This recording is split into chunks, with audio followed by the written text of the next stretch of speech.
Oke. Jadi totalnya 4 kali. Tapi akhirnya nih gigih nih dia ya Gak guys diterima, ya, 2 tahun pertama gak diterima. Akhirnya tahun ketiga saya baru coba diterima. 2 sekolah lagi. Satu terima, satu. Wow.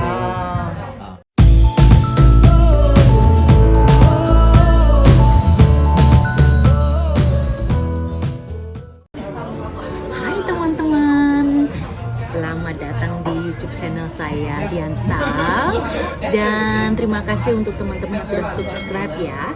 Hari ini edisi spesial karena hari ini saya akan ngobrol bersama teman-teman di Oslo yang akan membagikan tips-tips bagaimana caranya tinggal di Norwegia tanpa modal. Nah, ingin tahu gimana? Simak perbincangannya ya. Nah teman-teman, seperti yang saya janjikan tadi ya, saya sudah ada tamu spesial hari ini. Dan sekarang saya akan bahas, ada 3 cara bagaimana tinggal di Norwegia. Nah yang pertama, menikah dengan orang Norwegia. Itu saya, tapi itu lain kali nanti ceritanya kita ya. Nah sekarang saya bahas yang kedua, itu adalah bagaimana caranya tinggal di Norwegia dengan program au pair. Nah, apa itu au pair? Saya sudah punya teman yang akan sharing pengalamannya bagaimana mengikuti program au pair, dan beliau ini adalah mantan au pair yang sekarang sudah sukses di Norway gitu ya. Oke, selamat datang Kak Ani. Bisa perkenalkan dirinya kali ya? Boleh dong. Hai, nama saya Ani. Saya dari Medan. Udah pada ke Medan belum? Oke. Ya. Udah berapa lama sih di Norway? Aku di Norway 20 tahunan ya. 20 tahun. 20 tahun ya guys, lama ya. Berarti ini Udah berkarat, guys. iya. Kak Ani ini berarti udah banyak pengalamannya di Norwegia dan pasti banyak nih yang bisa di-share mengenai au pair karena Kak Ani ini banyak ternyata teman-temannya juga di sini au pair juga yang sudah istilahnya mensponsori keluarga untuk jadi au pair gitu dan akhirnya jadi bener-bener. sukses semua. Nah, Sukses enggak? sekarang harus ceritain nih gimana Oke. awalnya jadi au pair di sini Enggak sih. dan di Kalikunya lah. Kalikunya ya. Ya, saya datang ke Norway tahun 2000 ya. Terus ada teman saya sih yang ngasih saya kerja au pair di sini. Tapi sebelumnya mungkin teman-teman pengen tahu ya au pair itu apa? Iya benar. Iya, au pair itu adalah orang muda.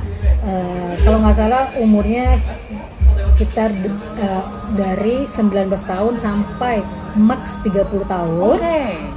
Untuk bekerja, bukan bekerja ya. Jadi au pair itu adalah orang muda yang datang ke suatu negara untuk belajar bahasa dan budaya negara tersebut. Dan tapi kita tinggal di rumah keluarga Norway. Dan digaji ya? Ya, kita dapat uang saku, gaji ya. Jadi kita itu kerjanya 1 minggu itu 30 hari. 30 hari. 1 minggunya 30 jam maksud saya. 30 jam, Ya, guys, bukan 30 jam. 30 hari. Terus kita dikasih izin tinggal, akomodasi, makan, semuanya udah gitu. Kita juga dikasih uang saku per bulan. Ya, begitulah ceritanya. Oke, berarti semua ditanggung ya, termasuk Ditanggung. juga pendidikan sekolah bahasa itu kan ya? Iya. Jadi belajar bahasa. Nah, kalau au budaya. pair ini jangka panjang, jangka waktunya berapa lama sih untuk tinggal di Norway itu kan ada jangka waktu tertentu? Ya, au pair itu sebenarnya kontraknya cuma 1 tahun. Tapi boleh disambung 1 tahun lagi. Jadi max cuma 2 tahun.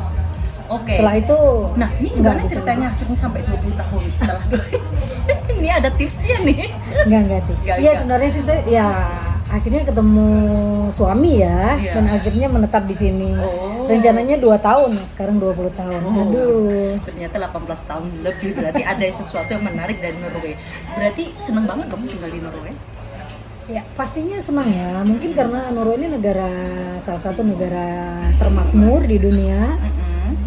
Setelah itu juga jelas ya menjunjung tinggi hak asasi manusia dan negara ya bisa dikatakan salah satu negara terkaya ya di Benar, dunia. selalu masuk list negara terkaya di dunia. Oke guys, itu tadi cerita dari Annie Brynholm yang sharing gimana pengalaman jadi au pair di Norwegia. Nah sekarang ada satu lagi nih, bintang tamu hari ini yang yang pastinya dia akan share bagaimana ceritanya bisa tinggal di Norwegia dengan cara bersekolah di Norwegia. Nah, kita langsung aja ya tanyakan ya. Ini dia bintang tamu yang kedua. Kenalin dulu dong. Halo Si keren semuanya, ini. nama saya Ernest dari Kota Medan juga. Wow, orang Medan semua nih. Oke, Ernest, ini udah berapa lama nih di Norwegia? Saya masih baru 1 tahun 3 bulan. Wah, 1 tahun ya. Tapi ini berarti masih sekolah dong. Masih sekolah. Nah, ini ceritanya berarti di sini dalam rangka sekolah ya, Ernest ya? Ya, benar. Ini bisa diceritain dulu awalnya gimana sih bisa dapat sekolah di Norway atau gimana caranya apply beasiswa atau seperti apa? Mungkin ada teman-teman yang ingin tahu gitu Ya. dan ingin ngikutin jejakmu Nes Ya, gitu loh, ya. jejak suksesmu gitu. Belum sukses masih sekolah. Sukses untuk mendapatkan sekolah di sini gitu kan? Oke, betul. Jadi pertama kali saya cari sekolah ya di mana-mana, Australia, Kanada, Norwegia, Finlandia semuanya. Terus gua akhirnya singkat cerita saya pilih Norwegia Oke. karena beberapa hal yang membuat saya lebih memilih Norwegia. Jadi untuk melamar di sekolah di Norwegia itu kita harus cari informasi dulu pastinya sekolah mana dan jurusan apa yang paling cocok dengan background kita, dengan latar belakang kita. Contohnya misalnya S1 di komputer, ya cari S2 juga yang berhubungan dengan di bidang komputer supaya nanti sekolah di Norwegia itu bisa melihat edukasi kita yang lalu dan Backgroundnya ya kalau misalnya cocok dan bisa nyambung gitu, nah itu lebih tinggi probabilitasnya untuk diterima. Oke, Jadi baik. cari informasi yang tepat, yang akurat. Nah setelah Baik. itu kita keputusan untuk melamar itu nanti akan disediakan satu portal, itu sebutnya portal. Nanti di sana itu kita masukin dokumen kita, dokumen ijazah yang lalu, terus kemampuan berbahasa Inggris, juga paspor dan dokumen yang lainnya. Itu tergantung dengan sekolahnya dan mungkin bidang studi yang kita pilih nanti. Oke, kalau boleh tahu Ernest ngambil apa di sini bidang studi? Saya di bagian IT. Iya, di ngambil pasca sarjana ya atau master, Master. ya? Master ya. Oke, jadi dia Ernest ini ngambil master guys. Kira waktu itu susah nggak sih? Saya mencobanya beberapa tahun, beberapa kali. Oh, beberapa Tahun kali pertama, tahun kedua. Tahun pertama saya coba 2 uni. Heeh. Tahun kedua juga coba 2 uni. Di 2 Norwegia semua? Ya, dua-duanya. Oke. Jadi totalnya 4. 4 kali. Tapi akhirnya nih gigih nih dia ya Gak guys diterima, ya 2 gigih. tahun pertama gak diterima. Akhirnya tahun ketiga saya baru coba diterima. 2 sekolah lagi. Satu terima, satu. Wah. ah, Menginspirasi banget tuh ya. Jadi gitu guys, jangan putus asa. Kalau sekali 2 kali tolak terus. Ini nih contoh-contoh orang gigih yang bakal sukses nih. Tidak pernah menyerah. Kalau udah nembak gak diterima, nembak lagi. Betul, sampai kena bercocok. Oke ya, berarti terus kira-kira sekarang perasaan gimana? Udah di sini, udah diterima, so far gimana? Bisa sekolah juga bisa sambil kerja ya? Oh ya, bisa. Jadi kita student bisa kerja sekitar 20 jam per minggu. Oke. Atau total sebulan 80 jam. Ya, 4 minggu. Kali Dan 20 jam. sekolahnya boleh dibilang gratis ya, Mas ya?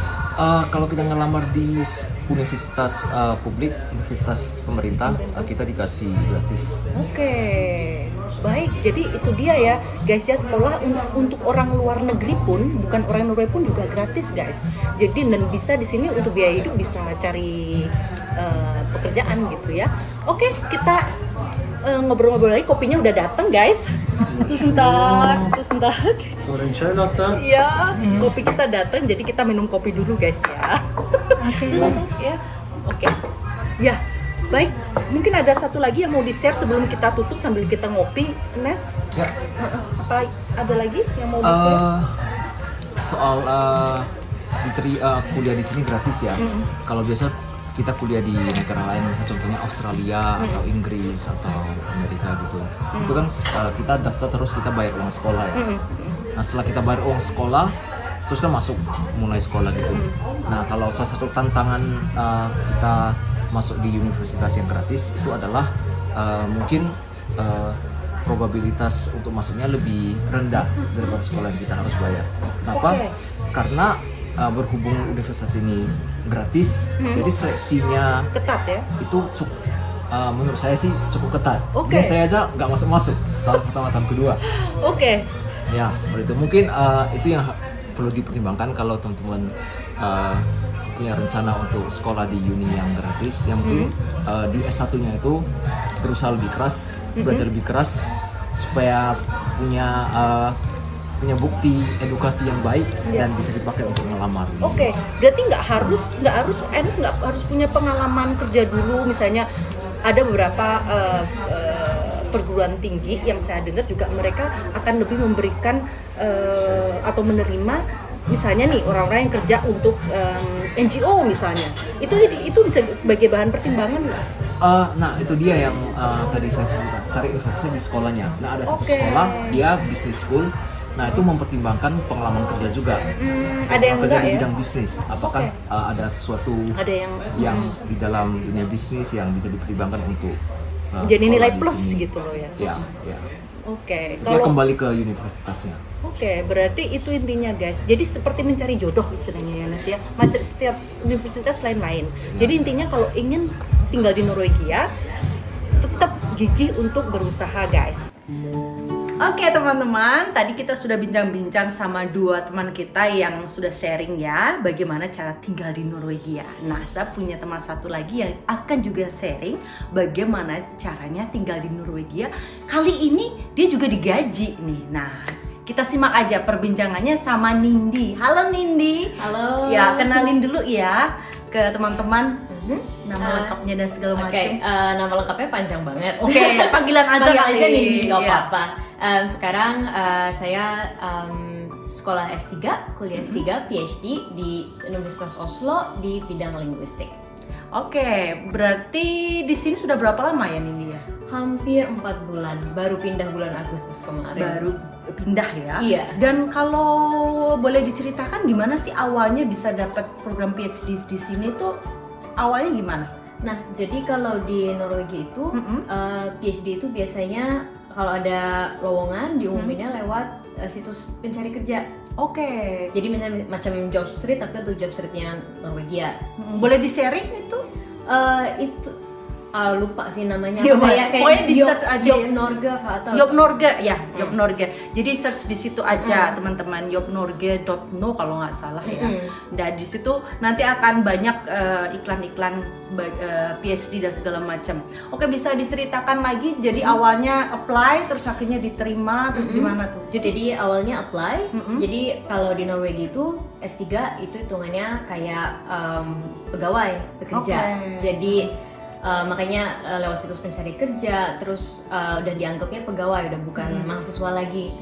Jadi udah di istilahnya dapat salary juga dari government sini Iya, ya. jadi dapat gaji, bayar pajak juga. Oke. Jadi anggapannya udah kayak Berarti kerja. setelah lu nanti jadi kan dokter nih, nanti setelah dokter itu ada kewajiban untuk bekerja di sini atau gimana? Enggak ada ikatan Oh, dinas. nggak ada ya. Jadi enak banget tuh ya. Iya. Berarti boleh di sini atau boleh kembali lagi? Iya, boleh. Oke. Kalau boleh tahu cerita lebih dalam lagi, kira-kira faktor apa aja sih yang untuk teman-teman nih biar tips suksesnya, misalnya pertimbangan apa aja biar dapat memenangkan program PhD ini? Sebenarnya tergantung bidangnya juga dan Iya. tergantung mereka carinya apa. Oke, berarti pelajarin dulu ya bidang Iya. yang ingin kita apply gitu ya. Jadi kalau misalnya untuk apply S3 misalnya dan mungkin apply S2 juga di luar negeri, harus tahu dulu nih kampusnya, jurusannya. Mereka biasanya spesifik mau cari yang seperti apa. Oke. Dan untuk lowongan-lowongan tertentu biasanya mereka ada proyeknya. Nah itu kita harus pelajari mereka proyeknya tentang apa, kalau sesuai dengan bidang kita, terus sesuai dengan background kita, apply. Oke, berarti nggak perlu juga kita sudah punya pengalaman kerja di bidang itu ya. Kalau Nggak harus. misalnya kita hanya punya project yang akan kita planning untuk kita lakukan itu juga bisa ya. Iya. Oke, Jadi jadi nggak mesti harus kerja. baik. Jadi itu dia ya teman-teman, pengalaman Indi yang menarik sekali. Dan ini gimana nih? Indi so far udah seneng betah nih 4 bulan di Norway. Masih penyesuaian ya? Masih penyesuaian. Sayangnya sekarang karena lagi pandemi kan, jadi untuk kegiatan sosial, mau jalan-jalan, mau explore kotanya tuh agak Iya, susah. agak terhalang juga ya. Museum tutup kan. Benar. Jadi, Ya, yang pasti banyak sih nanti yang bisa dieksplor dan dipelajari dari Norway ya, Indi. Mudah-mudahan aja betah di sini ya. Amin. Dan yang pastinya sukses ya ini ya. Amin. Makasih. Ada lagi yang mau disampaikan ke teman-teman kira-kira? Kalau untuk menurut saya ya, kalau untuk S3 di sini kesempatan untuk orang asingnya itu lebih banyak. Oke, Karena lebih banyak ya? iya, dibanding Karena? negara-negara lain, karena mereka juga berusaha untuk menginternasionalisasi. Oke, jadi seterusnya. Norway itu dia lebih ingin istilahnya diversifikasi gitu Iya. ya, dari berbagai macam negara ya. Oke, mungkin nggak sepopuler Jerman yang sudah banyak community internasionalnya gitu Iya. ya. Oke, itu dia guys. Jadi Norway bukan hanya negara yang terkaya di dunia ya, salah satu negara terkaya di dunia, tapi juga ternyata welcome banget untuk para pelajar internasional. Jadi kesempatan teman-teman yang ingin mengikuti jejak Indi juga mengikuti jejak Ernest tadi ya. Oke, itu aja, nggak ada yang lain lagi yang mau disampaikan? Itu aja. Nah, kayaknya itu aja ya. Makasih banyak ya Indi udah Sama-sama. sharing pengalamannya. Oke teman-teman, itu dia pengalaman Indi yang menarik sekali ya. Baik, kita akan jumpa lagi nanti ya. Yang pastinya jangan lupa subscribe teman-teman ya. Dan selalu berpikir positif. Pastinya kalau kita selalu berpikir positif dan kita berusaha, kita akan sukses.